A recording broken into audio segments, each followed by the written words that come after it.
বাবা তানবীর, তুমি কি আমার এই মাসের বেতনটা দিছো? স্যার দিছি তো। তো বাবা কিরণ, তুমি কি দিছো? না স্যার, দিতে পারি নাই, তবে সামনের মাসে দিয়ে দিয়াম। তো যাই হোক, আজকে ক্লাস শুরু করি। তো তানবীর, তুমি বলো তো বাংলাদেশের রাজধানী কোথায়? স্যার এটা তো খুব সহজ, ঢাকা। তো বাবা কিরণ, তুমি বলো তো থাইল্যান্ডের রাজার নাম কি? এটা কি করলেন স্যার? এটা তো অনেক কঠিন প্রশ্ন, আমি জানি না। তুই জানোস না মানে? জানোস না মানে?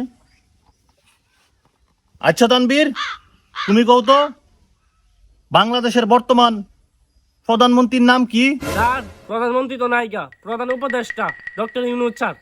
বলো তো কিরণ, টেলিগ্রামের প্রতিষ্ঠাতাকে? স্যার এটাও তো কঠিন প্রশ্ন, পারি না। তুই পারস না মানে?